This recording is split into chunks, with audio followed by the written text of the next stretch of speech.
Greetings from sunny South Florida. It's time for the Palm Beach Podcast.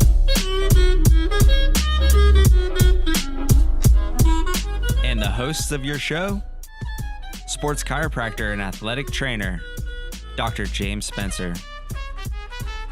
Photographer and art director, Mike Jones.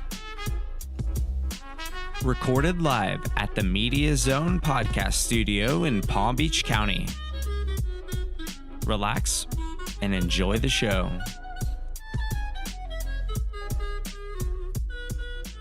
Hello, and welcome to the Palm Beach Podcast. My name is Mike Jones, and I'm here with my co-host, Dr. James Spencer. How are you doing today, Spence? Always a pleasure, bro. Absolutely.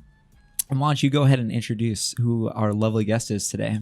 Yeah, so I would say at this point, a good friend, client, athlete, patient, all of the above, Victoria Birdsall. And I'm going to say Birdsall for Mike. That's how it's pronounced. Thank you. You have it down. Yes.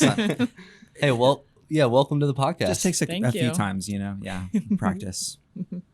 So yeah, welcome to the podcast and to Media Zone and everything that we got going on here. It's always a pleasure to have new guests in the studio. Yeah, I'm excited to be here. Have you done a podcast before? No, I have not. I've done a documentary, which was also fairly terrifying, but not a podcast. Interesting. I didn't know that. Are we terrifying? No, not you, just this. Just the microphone itself.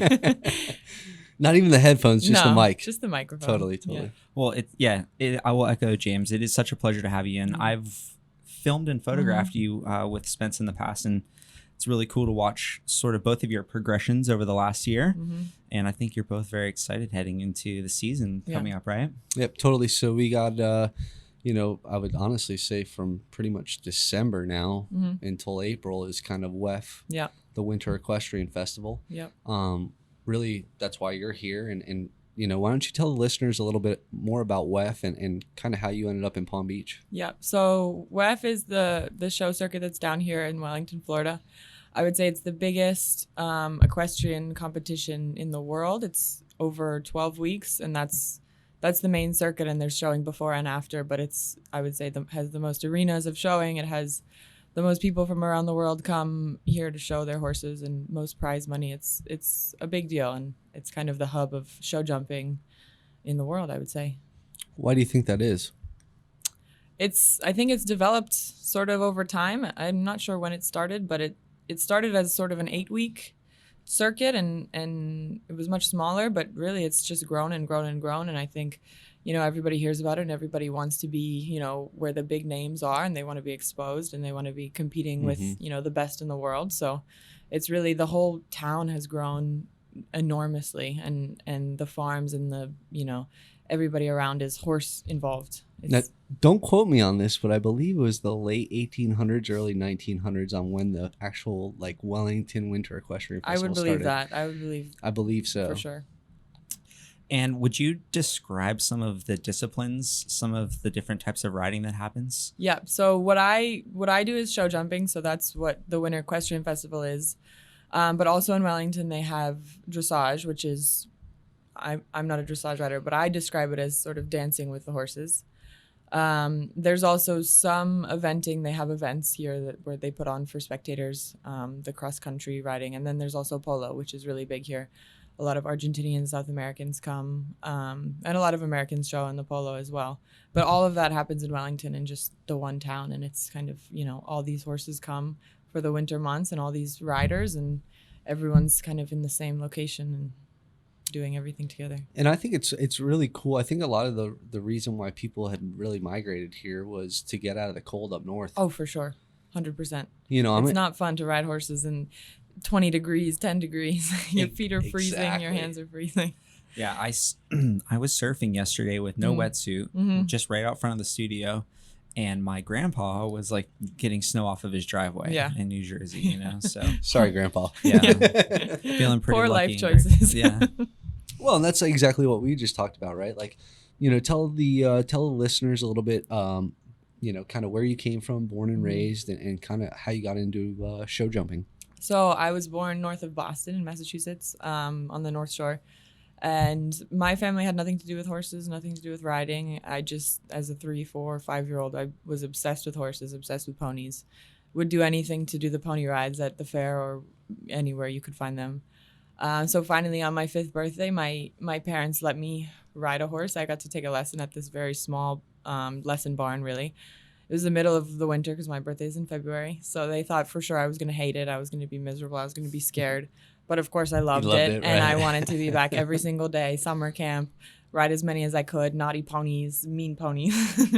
I just wanted to be there. Yeah. And from there, I just kind of moved up. I wanted to show. So we moved to a new barn that did more horse showing and jumping. And then it kind of just grew from there. I wanted to do more and more and more, bigger and, travel more. And it just kind of took off. And thankfully, my parents were very supportive of it and found me the best places to be and the best places to ride. And I was very lucky. So did you get a pony for your birthday or for Christmas at one point in your life? This is the most ridiculous story, but I did. And it was a very old pony, a lesson pony. She was just like a perfect little angel.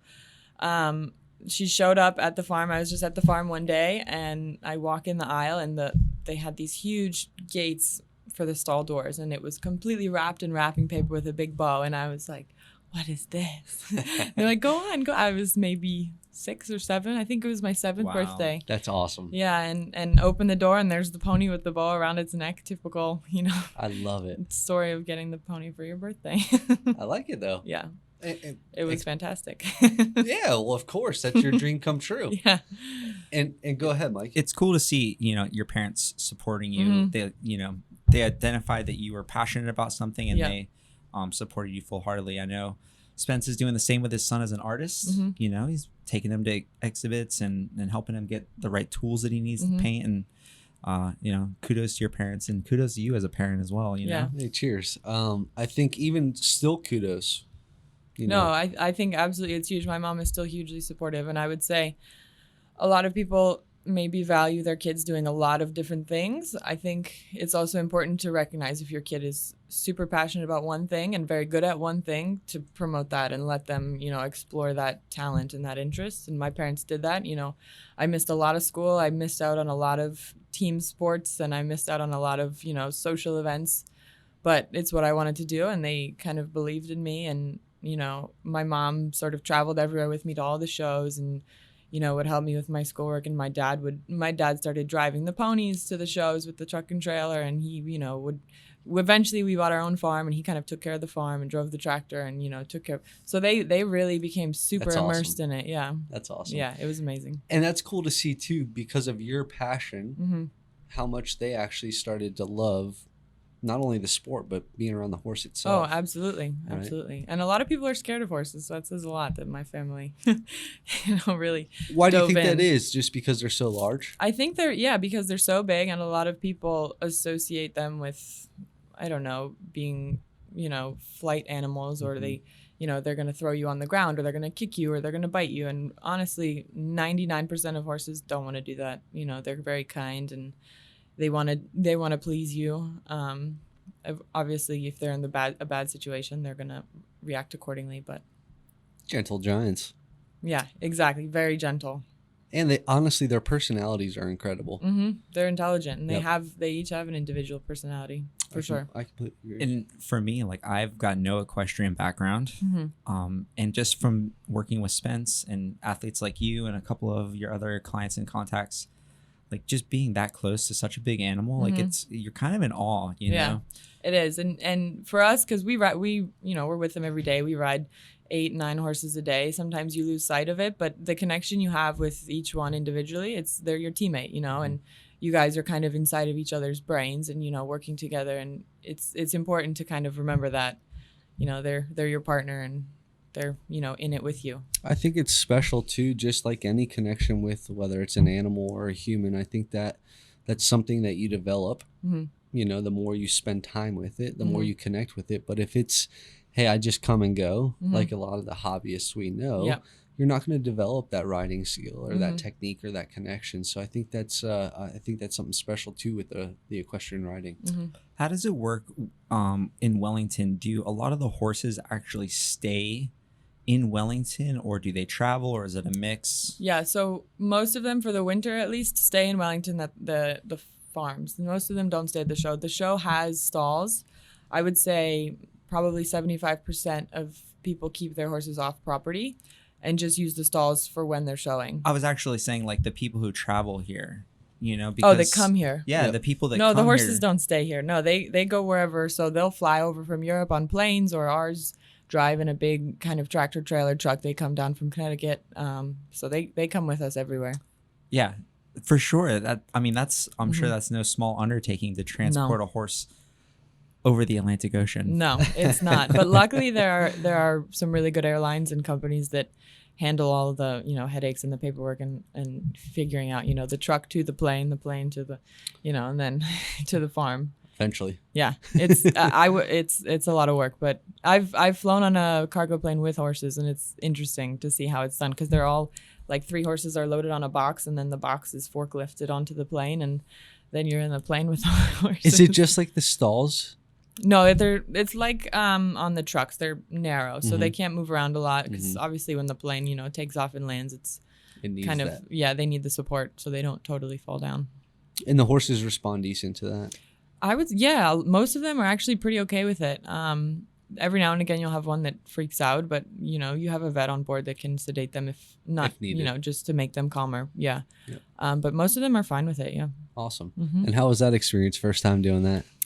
Scary, because I don't really like flying anyways, and I was on a cargo plane, so it's just a shell of a plane. There's nothing there's no walls. It's just literally the metal, and it's very loud and cold, and they fly a lot faster. I guess we made it in 3 hours less than the passenger plane from Amsterdam. Wow. Yeah, so I learned a lot from the guy I was flying with that works for the airline about the different rules for cargo planes versus Get up and go. passenger planes. It was way more relaxed. And so what's your schedule like? When do you come to Palm Beach County and when do you leave? And is that every year, or how It does varies work? depending on our schedule. So this year I came the beginning of November. Normally it's around that time, like end of October, beginning of November. Some people will wait until after the holidays, depending on where their families are, I would think. But it gets cold, so we come down early. And again, I'm a Florida resident, so I spend the 6 months down here. And so I'm here through the end of April, 1st of May. Usually we'll head back north to the Connecticut, New York area. And once we're up there, end of May, kind of the show season up there starts. So we're traveling kind of every 2 weeks or so to different locations. We'll spend a few weeks at home, then a few weeks at a new show. And when we're up north, it's a bit more bouncing around than down here. Down here is kind of, we're showing a lot, but it's more relaxed because we're one location and we're not moving around as much. And so when you come to Palm Beach County, tell us some things that you look forward to every year. What are some things that you like to do? Some places? Great question. Is there a restaurant? Is there a bar? Is there a beach? Am I allowed to plug a resturant? Anything. Avocado Grill is my favorite. I knew you were gonna say I've already that. been there twice, and I think I've been here Yeah. 2 weeks. Well, I I think look open forward a to tab. being Hold on, I home. think they're Open a actually tab. they're coming Yeah. on what, in 2 weeks? Avocado Grill. Really? Yeah, you're messing with it now. I know. Oh, I just that's mean. I would secretly be here under the table. But we will make that happen. Yeah, that would be so cool. I love them. So Avocado Grill. What else? I enjoy the 80s band at Roxy's. But I also really like just being home. Wellington is home for me now. So, I get to see James. I get back in my routine of, a lot of my friends are down here at once. When we're up north, everyone's, you see people at shows every so often, but people are more scattered. So down here, kind of everyone's here. You see your friends regularly. You can have house parties, you can have dinners, and, it's nice to be back with everyone.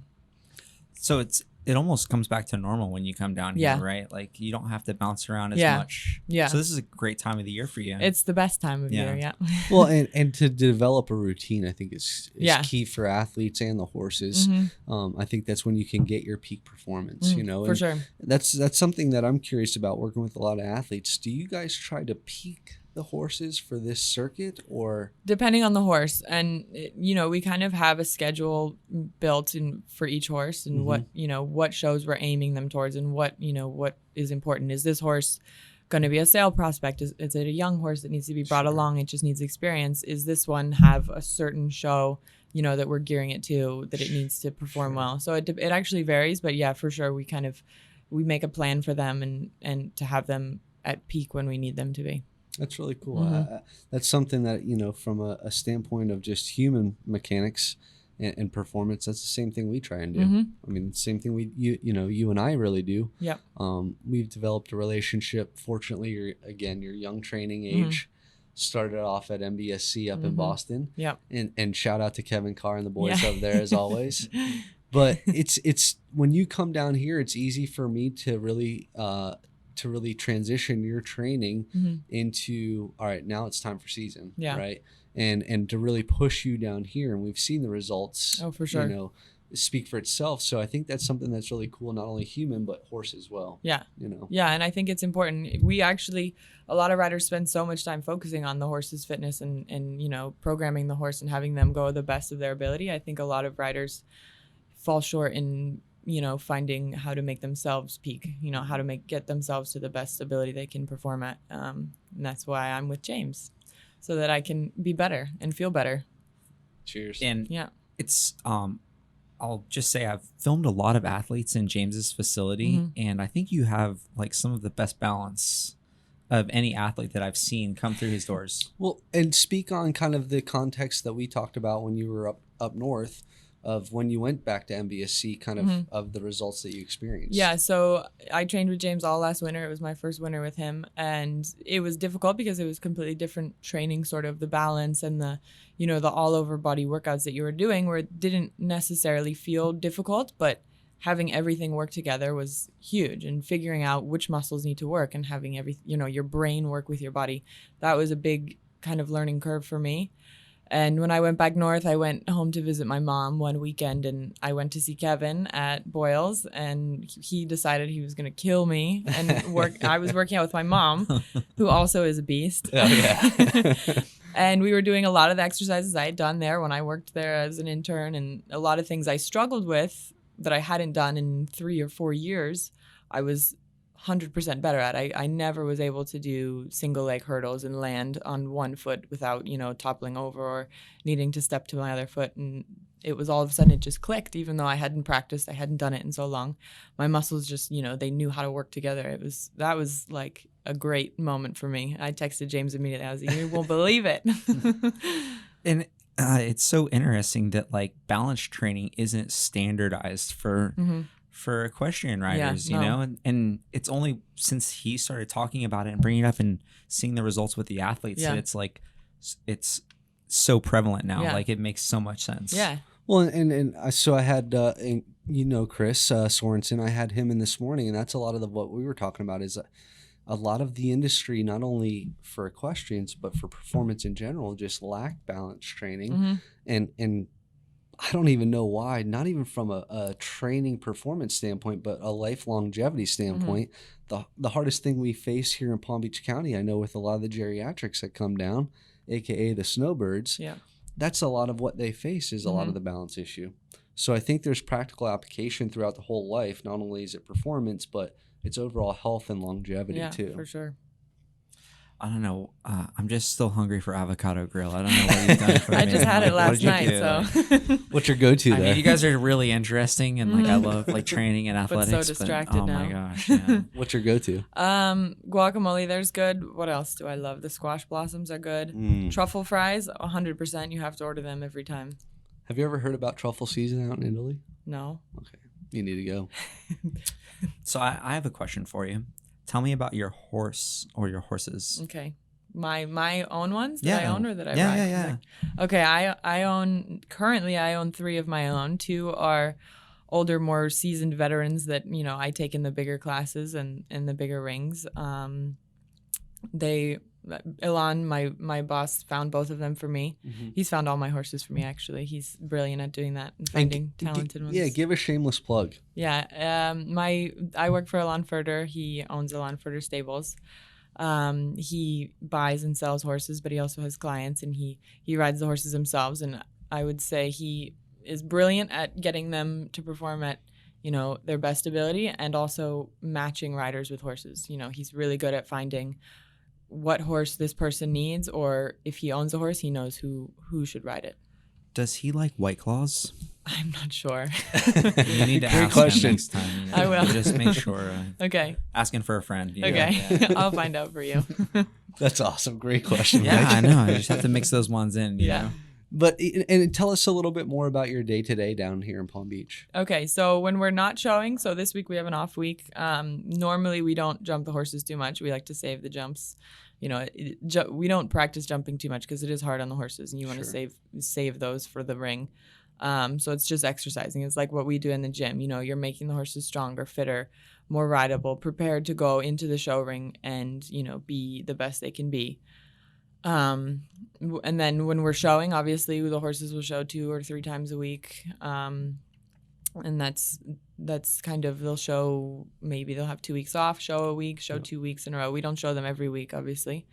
But we have enough horses that we rotate. So we're kind of always showing, but the horses get, you know, downtime and then peak time and downtime. And tell us about your day today. Kind of, you know, what time do you start work? What time do you end work? On show days, we start very early. It's 5:30. Start riding at 6:30. The show starts at 8. And then we're kind of showing all day, whether we're going to the show to show, running back to the farm to ride the ones that are not showing, or, you know, shuffling horses around. It's very hectic, but we have a very big operation, a lot of people that work there and that know the drill and the routine. So honestly, it runs very smoothly considering. And, you know, we finish probably 5:30, 6 o'clock, and then, you know, rest up, ready for the next day. And or come train with me. Yeah, come train with James and try to kill it and then go back right to bed. Yeah, well, Equestrian in the season really have like one day off, right? Yeah, Isn't that pretty Monday. much it? Monday? Mhm. Every Monday, baby. Funny how that works that it's a Monday today, isn't it? Yeah, it's funny. How am I here right now? One thing that I would like to touch on a little bit is, why do you think most people come down here to Palm Beach? Not only just for like the WEF, but just in general. Like what's attractive to you in Palm Beach? For the horse world or just as a place? Both. For the horse world, again, I think everybody is here. So depending on who you are, you can learn by watching. You can see the best in the world. You can see, you know, it's such a huge learning experience, and exposure is huge. You're, you know, riding with the best, and everybody is here. As a place, it's a beautiful place to be. It's sunny. The weather is always, you know, warm relatively compared to being up north. There's beaches. There's, you know, why wouldn't you want to be here? Sunshine, baby. Yeah, you get to ride absolutely. horses, and then you get to, you know, be in Florida, South Florida. Yeah. And not that it drives at all, but how much money's up for grabs over those 12 weeks? A lot. The big Grand Prix run from 120,000 to the last one is 500,000, and that's just the Saturday night classes. That's, you know, the biggest classes there are every week. Those are fun too. Yeah, those are really fun. It's a great event. Yeah. And honestly, just for the Palm Beach listeners, they're free to attend. You got to pay for parking or whatever, but just go to experience that. I think it's you know, just a cool idea or Saturday night to enjoy as well, to see what show jumping is really all about. And I think you'll be surprised. You'll be surprised how big and how wide the jumps are that these horses jump. I agree with you. And there's like some pretty prominent last names, you know, There like are. I saw a few riders last season that, you know, are very successful businessmen's daughters or sons or something that are out there riding. And it's just cool to see like a name, like I don't know, Bloomberg or something come up on the sign. Yeah, people that you know and see on the news, and Well, there they are. It's crazy, you know. Not only that, like that's what I was watching. It was, I think, 60 Minute Sports with Brian Gumbel, and I remember this probably till the day I die. He says, "Welcome to Wellington," and I literally hit pause. I'm like, "No fucking way is he gonna say Wellington, Florida?" Boom, Wellington, Florida, home of equestrian show jumping, and I'm like, Yeah. That's when I dedicated my life really more to that sport, more than anything was that point moving forward. I'm like, what are the chances that I see this 60 Minute Sports at this time of day when I'm literally just waiting for the next episode to come on? Yep.